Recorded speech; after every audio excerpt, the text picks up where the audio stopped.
नमस्कार, आप सुन रहे हैं गूंज 90.8 एफएम, आपकी अपनी आवाज। मैं हूं आपके साथ आपकी अपनी आरजे कल्पना। शो है एक मुलाकात, और एक मुलाकात में आज हमारे खास मेहमान हैं मधुसूदन जी, वरिष्ठ भाजपा नेता और एग्जीक्यूटिव मेंबर आरोग्य धाम। सर, बहुत बहुत स्वागत है आपका गूंज में। जी। और सर के बारे में मैं बताऊं, राजनीति में एक लंबे समय से सर जुड़े हुए हैं, साथ ही आरोग्य धाम के एग्जीक्यूटिव मेंबर भी हैं, जिनसे आज हम ढेर सारी चर्चा करने वाले हैं। सर, ये बातों का सफर हम शुरू करें उससे पहले मैं जानना चाहूंगी, जीवन में हम लोग कहीं ना कहीं से आगे बढ़ते हैं, कहीं ना कहीं से एक सफर की शुरुआत करते हैं। ऐसे में आपकी राजनीति से जुड़ने की शुरुआत कैसे हुई? मैं विद्यार्थी जीवन से ही कहीं न कहीं राजनीति में जुड़ता चला गया। विद्यार्थी जीवन में प्रारंभ काल में मैं विद्यार्थी परिषद से जुड़ा और उसके बाद भारतीय जनता युवा मोर्चा और फिर भारतीय जनता पार्टी, और मूल रूप से मैं राष्ट्रीय स्वयंसेवक संघ से जुड़ के आगे बढ़ता रहा। मैं जीवाजी विश्वविद्यालय की कार्य परिषद में 3 बार मेंबर भी रहा और उसके बाद मैं भारतीय जनता पार्टी ग्वालियर जिले का महामंत्री रहा, ग्वालियर का ही उपाध्यक्ष भी रहा, ग्वालियर विकास प्राधिकरण में मैं डायरेक्टर भी रहा और उसके बाद मध्य प्रदेश भारतीय जनता पार्टी में बुद्धिजीवी प्रकोष्ठ का प्रदेश के संयोजक का दायित्व भी मेरे पास रहा जी। और साथ ही साथ ये सामाजिक गतिविधियां हैं, इनमें भी मैं कहीं न कहीं जुड़ा रहा। तो सर, जैसे कि एक लंबा सफर आपका राजनीति के साथ रहा है, चाहे आरएसएस हो, विद्यार्थी जीवन से आप जैसे राजनीति से जुड़े हुए हैं, वर्तमान में बहुत सारी चीजें सर जो बदली हैं।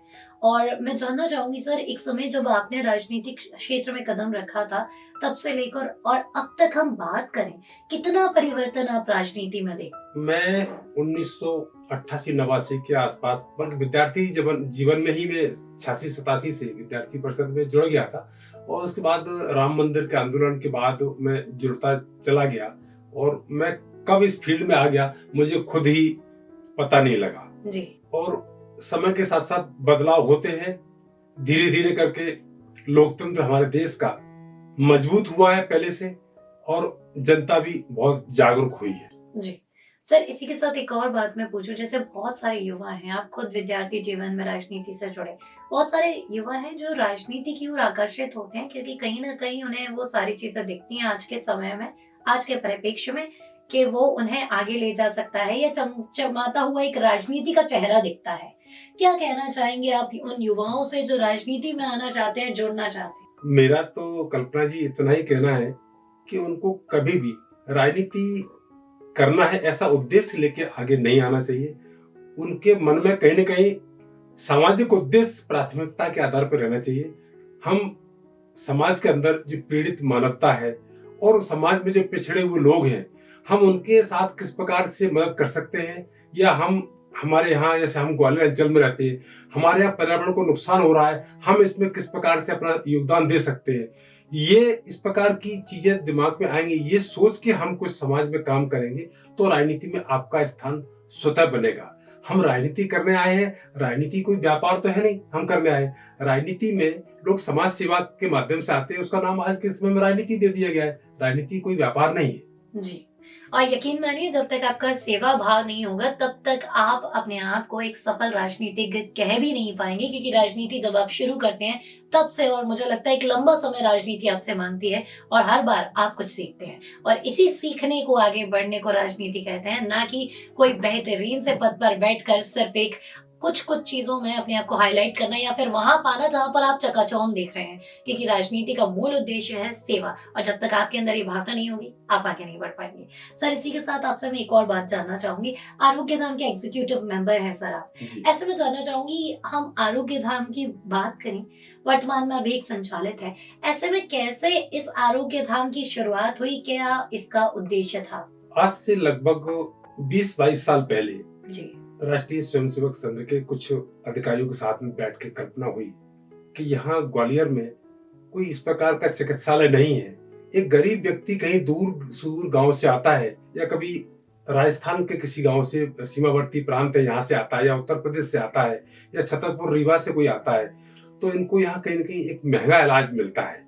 तो सेवा भाव के उद्देश्य से उस गरीब आदमी को, इस समाज के जो अंतिम छोर पर खड़ा हुआ व्यक्ति है, जिसके पास 2 वक्त के खाने के लिए रोटी की व्यवस्था नहीं है, उसके इलाज के लिए हम किस प्रकार से मदद कर सकते हैं। तो उस हम लोगों के ध्यान में आया कि कोई ऐसा प्रकल्प प्रारंभ करना है। क्या करना है, जिसमें भी कोई प्रकल्प इस प्रकार का प्रारंभ करना है।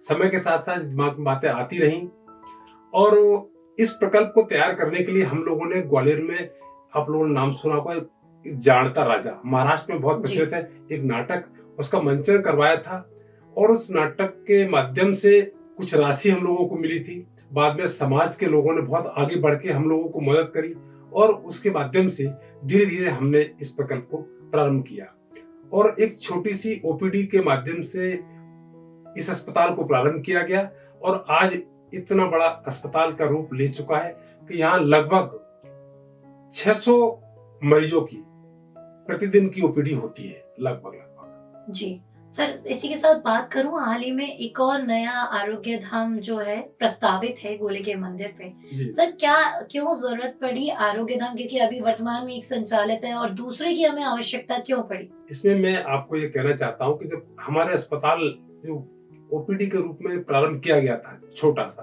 और उसके बाद इसने आकार बढ़ा, तो समाज के भीतर कहीं न कहीं विश्वास पैदा हुआ। लोगों को लगा कि यहाँ वास्तव में कि अस्पताल जिस उद्देश्य से खोला गया है कि नो प्रॉफिट नो लॉस, हम लोग यहाँ ये अस्पताल किसी व्यापार की दृष्टि से नहीं खोला है।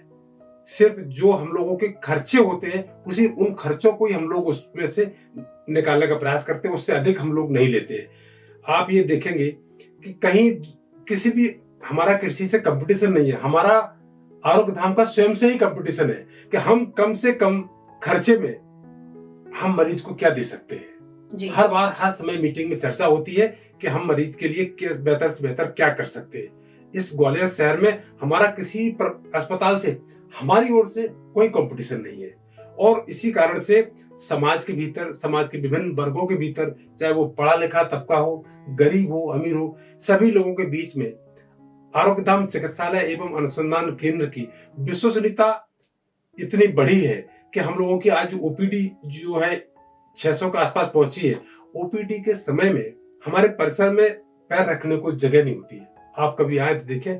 इसका कारण ये है कि लोगों के अंदर विश्वास पैदा हुआ है कि हम कहीं जाएंगे तो हमारे साथ किसी प्रकार का भेदभाव नहीं होगा और हमें उचित मूल्य पर इलाज मिलेगा। ये जनता के बीच में विश्वास पैदा हो चुका है और इसी को देखते हुए ऐसा हमको महसूस होने लगा कि ये परिसर भी हमारा छोटा पड़ने लगा है और इसी को ध्यान में रखकर हम लोगों ने गोले के मंदिर पर नए भवन बनाने का सोचा है और उसका शिलान्यास भी 30 मार्च को हो चुका है और निकट भविष्य में हम उसकी आगे की रूपरेखा तैयार करेंगे और जितना जल्दी हो सकेगा ग्वालियर के लोगों के लिए एक अत्याधुनिक सुपर स्पेशलिटी अस्पताल मिलेगा, जहां हम अपने लिए, ग्वालियर के लोगों के लिए, अंचल के लोगों के लिए, उत्तर प्रदेश और राजस्थान जैसे सीमावर्ती प्रांत के लोगों के लिए एक अच्छा, एक विश्वसनीय अस्पताल मिलेगा।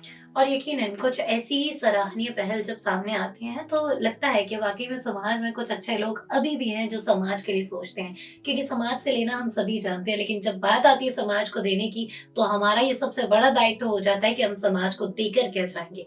और यकीन मानिए, अगर आप अपने आप को इस सवाल का जवाब देने में सफल हुए हैं कि आपने समाज को क्या दिया, तो बहुत खुशनसीब हैं आप, क्योंकि बहुत सारी छोटी छोटी जो आप कोशिशें करते हैं वो भी एक बड़ा रंग लाती है। लेकिन जरूरत है आप सभी को एक छोटे से प्रयास की। सर, इसी प्रयास के साथ आपसे एक और बात जानना चाहूंगी। हम बात करें आरोग्य धाम की, हम बात कर रहे हैं सर, क्या नई फैसिलिटी इस आरोग्य धाम के नए स्वरूप में हमें देखने को मिलेगी? क्योंकि सुविधाओं की जब भी बात होती है, ग्वालियर में कई ऐसे अस्पताल हैं, चाहे फिर हम गवर्नमेंट अस्पताल की, जिला अस्पताल की बात करें या फिर जयरोग्य की बात करें, ग्वालियर अंचल का सबसे बड़ा अस्पताल वो भी है, तो वो भी कहीं ना कहीं एक बड़ी आबादी को झेलता है, आबादी का उपचार करता है। ऐसे में क्या नई फैसिलिटीज आरोग्य धाम के नए स्वरूप में हमें देखने? हम लोग यहाँ कार्डियोलॉजी डिपार्टमेंट को मुख्य रूप से विकसित करना चाहते हैं सुपर स्पेशलिटी के रूप में जी। जो गरीब आदमी हार्ट के इलाज के लिए दिल्ली के बड़े अस्पतालों के चक्कर लगाता है और वहाँ परेशान होता है, बहुत ज्यादा उसका खर्चा होता है, हम चाहते हैं उसको न्यूनतम दर पर यहाँ ग्वालियर में कैसे वो सुविधा दे सकते हैं, ये हमारा प्रयास रहेगा जी। और यकीनन ऐसे छोटे छोटे प्रयास समाज में एक बड़ा बदलाव जरूर लाएंगे। सर, आज हमने आपसे ढेर सारी बातें की, ढेर सारी बातें जानी। जाते जाते ग्वालियर वासियों से क्या कहना चाहें? मेरा ग्वालियर के सम्मानित नागरिकों से, मित्रों से बस इतना ही विनम्र आग्रह है कि पर्यावरण की दृष्टि से ग्वालियर में बहुत सारे परिवर्तन हो रहे हैं और हमें ग्वालियर में कहीं न कहीं पेड़ों को बचाना है। और हमें वर्षा काल प्रारंभ होने वाला है। हम अपने आसपास कहीं भी ऐसी जमीन देखते हैं, अपने घर में देखते हैं, तो वृक्षारोपण करने का प्रयास करें और वृक्षारोपण के लिए अन्य लोगों को भी प्रेरित करें। ग्वालियर स्वच्छ हो और यहाँ शुद्ध वायु मिले, ऐसा हमारा संकल्प सबका होना चाहिए। जी बिल्कुल, और यही वृक्ष आपके भविष्य की जमा पूंजी होंगी आपकी आने वाली पीढ़ियों के लिए, क्योंकि एक वृक्ष आपकी 4 पीढ़ियों को संभालता है। और जब यही वृक्ष होते हैं नीम, पीपल, तो ये सारे वृक्ष तो और लंबे चलते हैं। सोचिए, विचारिए और छोटे छोटे प्रयासों से समाज में बदलाव लाते रहिए। आपका बहुत बहुत धन्यवाद सर, आपने अपना अमूल्य समय हमें दिया। Thank you so much. जी धन्यवाद। सो ग्वालियराइट्स, ये था एक मुलाकात में आज का सफर। अगले हफ्ते फिर होगी आपसे मुलाकात एक नए मेहमान के साथ। तब तक आप कहीं मत जाइए, सुनते रहिए कल्पना के साथ गूंज 90.8 FM, आपकी अपनी आवाज।